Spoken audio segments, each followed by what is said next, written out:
Hello everyone, welcome to way to officer. I hope you all are doing well. So आज की title से आपको पता चल गया होगा कि ये आरआरबी क्लर्क की एनालिसिस है। आरआरबी क्लर्क में कितना आपने अटेम्प्ट किया, कितने सेफ अटेम्प्ट हो सकते हैं और कितने अटेम्प्ट पर मेंस की प्रिपरेशन करनी चाहिए, इस वीडियो में देखेंगे। और सबसे ज़रूरी बात, जो आप लोगों में से बहुत लोगों ने ऐसा पूछा कि मेरे कितने अटेम्प्ट हुए, तो वो भी इस वीडियो में आपको पता चलेगा।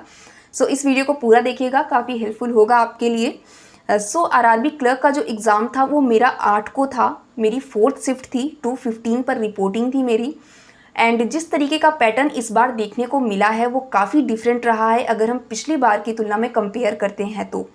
क्योंकि पिछली बार मैंने जो एग्ज़ाम दिया था उसमें मैंने टोटल 78 अटेम्प्ट किए थे। लास्ट ईयर भी मेरी जो शिफ्ट थी वो 4th शिफ्ट थी एंड उसमें मैंने 78 अटेम्प्ट किया था। एंड आप सोच सकते हैं कि अगर मैं इतने कम टाइम में, मैंने आपको कई बार बताया कि मैंने प्रिपरेशन स्टार्ट ही की थी, 1.5 या 2 महीने ऐसे लगभग हुए थे, और उतने टाइम में प्रिपेयर करके अगर मैं 78 अटेम्प्ट कर सकती हूँ तो पेपर कहीं ना कहीं एक इजी पेपर रहा होगा, डुएबल रहा होगा, तभी मैं कर पाई होंगी उतने अटेम्प्ट। बट इस बार पेपर काफ़ी डिफरेंट देखने को मिला है। जिस तरीके से मैंने सुना है कि first, second and third shift का पेपर फिर भी काफ़ी ठीक ठाक चल रहा था, लेवल ठीक ठाक आ रहे थे, अटेम्प्ट्स बन रहे थे। बट जैसे ही 4th शिफ्ट आई पेपर बहुत डिफरेंट हो गया। काफ़ी कुछ पैटर्न अलग देखने को मिले, जैसे कि रॉन्ग नंबर सीरीज़ आई थी। रॉन्ग नंबर सीरीज़ भी डुएबल नहीं थी, क्योंकि उतने कम टाइम में आप उतने ज़्यादा अटेम्प्ट्स कर ले जाओ, ये पॉसिबल नहीं होता।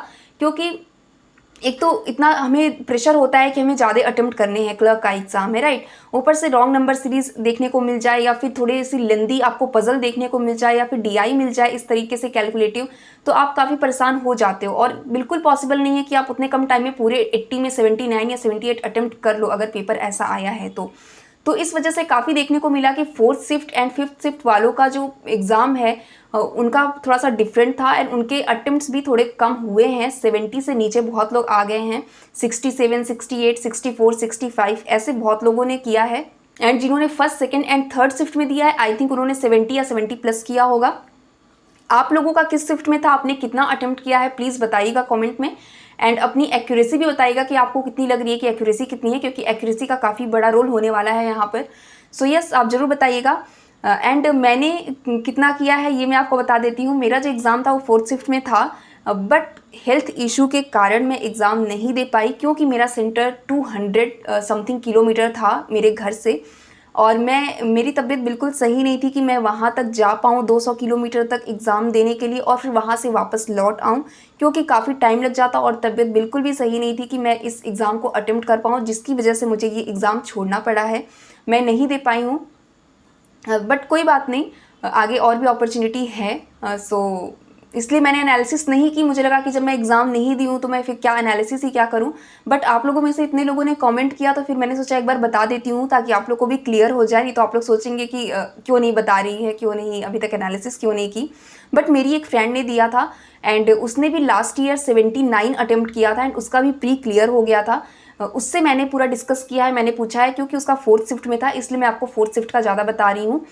उसने मुझे बताया कि किस तरीके से एग्ज़ाम आए हुए थे, कैसा पैटर्न था, कौन कौन से क्वेश्चन आए हुए थे, एंड उसने 67 अटेम्प्ट किया हुआ है। तो आप सोच सकते हैं कि जो इंसान लास्ट ईयर 79 अटेम्प्ट किया है वो इस बार 67 अटेम्प्ट कर रहा है, तो कहीं ना कहीं पेपर में डिफरेंस आया ही होगा, ज़रूर आया होगा। एंड यस, अगर इस तरीके से आपका भी एग्ज़ाम हुआ है, अगर आपने 64 प्लस अटेम्प्ट किया है 4th या 5th शिफ्ट में, और आपकी एक्यूरेसी 100% है, तो कहीं ना कहीं आपको मेंस की प्रिपरेशन स्टार्ट कर देनी चाहिए, क्योंकि नॉर्मलाइजेशन का बहुत बड़ा रोल होने वाला है यहाँ पर। और कट ऑफ हो सकता है कि पिछली बार से भी थोड़ी कम हो जाए अगर इस तरीके का पेपर देखने को मिला है। क्योंकि अगर मैं आपको बता रही हूँ कि मैंने लास्ट ईयर 78 अटेम्प्ट किया था एंड पेपर मुझे काफ़ी डुएबल लगा था, मैं आराम से 78 बना ले गई थी, और अगर उसमें भी कट ऑफ 73 जा सकती है, तो अगर इस बार पेपर थोड़ा सा डिफरेंट आया हुआ है, अटेम्प्ट्स कम हुए हैं लोगों के, तो कहीं ना कहीं कट ऑफ नीचे गिरेगी। ऐसा हो सकता है और ऐसा होगा, मुझे भी लग रहा है कि कट ऑफ कहीं ना कहीं नीचे गिरेगी। तो अगर आपने 64 प्लस अटेम्प्ट किया है तो आपको बिल्कुल चिंता करने की ज़रूरत नहीं है, आप मेंस की प्रिपरेशन स्टार्ट कर दीजिए। एंड मैं तो हमेशा कहती हूँ कि एग्ज़ाम देकर आइए, कट ऑफ के बारे में कभी मत सोचिए, भूल जाइए। अगर आपने एग्ज़ाम दिया है तो भूल जाइए, आप ये सोच कर आइए कि हाँ अब तो मुझे मेंस देना है।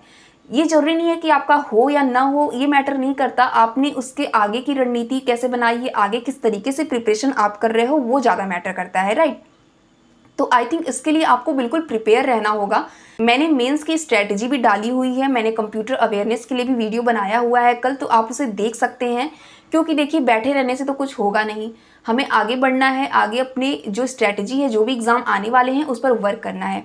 क्योंकि हमने आरआरबी पीओ भी दे दिया है, आपने आरआरबी क्लर्क भी दे दिया है, तो आपके पास अब इतना टाइम नहीं है कि आप बैठ के कट ऑफ सोचो। बहुत लोग इस तरीके से कमेंट करते हैं, मैम मैंने आरआरबी पीओ में इतना किया है, क्या होगा। अभी तक कट ऑफ क्यों सोचना है, जितना भी किया 30 किया, 40 किया, 50 किया, 60 किया, जितना भी किया क्यों सोचना है। आगे मेंस के लिए तो तैयारी करनी है, कभी ना कभी तो मेंस के लिए तो पढ़ोगे ही, तो अभी से स्टार्ट कर दो, ऐसी गलती मत करो। मैंने आपको कितनी बार एग्जांपल दिया है कि मैंने दो प्री क्वालिफाई करने के बाद भी इतनी बड़ी गलती हो गई कि मैंने प्रिपेयर पहले से नहीं किया, एंड फिर 15 दिन में मेंस प्रिपेयर करना is not an easy task. तो आप अगर वो गलती करना चाहते हो तो फिर करो, कोई बात नहीं। अगर आप पहले से प्रिपेयर करना चाह रहे हो और आपको लगता है कि हाँ कहीं ना कहीं, देखिए कट ऑफ कुछ भी हो सकती है, प्रिडिक्ट नहीं की जा सकती, कट ऑफ कुछ भी हो सकती है, तो ये सोचना छोड़ दीजिए कि कितनी होगी कट ऑफ।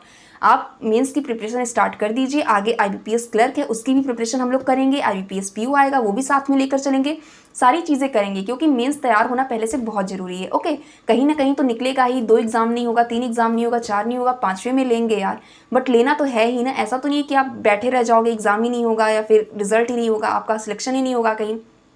तो बस इतना कॉन्फिडेंस रखिए अपने पर, जितने भी अटेम्प्ट हुए हैं बिल्कुल एकदम सोचना नहीं है, एकदम छोड़ दीजिए उसे और आगे की प्रिपरेशन करते रहिए।